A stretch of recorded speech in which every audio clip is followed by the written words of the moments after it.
Hello, good morning everyone. I am Police Lieutenant Colonel Rexfer Abad Gawiran, the newly designated officer in charge of the RICTMD.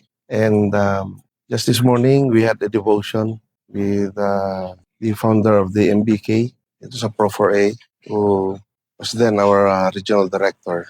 So this activity is so meaningful. And the officer's devotion also gives us time to have a reflection.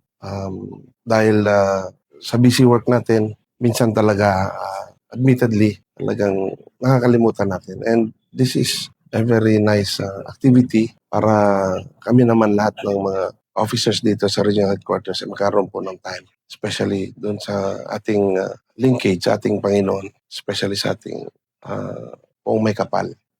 Way back then when I was the chief of police to other cities, actually, isa ako sa mga nagka-pupush talaga nito sa aking mga personnel na gawin itong magiging daily habit na natin ito. At least makapag-share tayo, makapag-ponder tayo kung ano yung, kasi di natin minsan sa busy natin na schedule, hindi natin namamalayan na yung relationship natin with God, sa ating mga peers, sa ating mga neighbors, and sa ating lahat ng nakakasalamuha sa area kung saan tayo nakakasakop, ay minsan nakakalimot tayo na sa ating pagkikipagkapwa.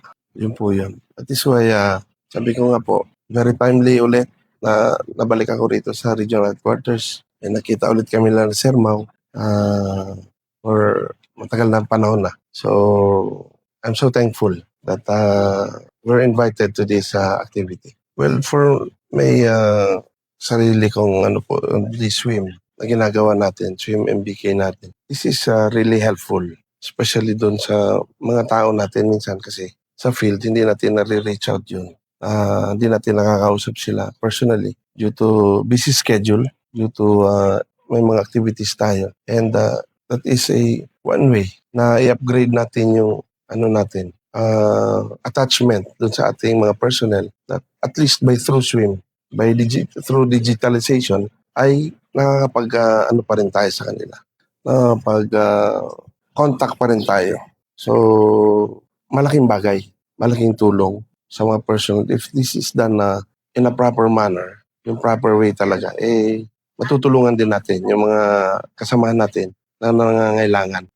Not financially, but of course, emotionally and spiritually, ay makapag-impart tayo ng mga bagay na kahit hindi personal na natin sila nakikita, but we can reach them out through swim digitalization. Yun lang po. So, I am Police Lieutenant Colonel Rexfer Abad Gawiran, the newly designated officer in charge of the RICTMD or the R10. I am a brother's keeper.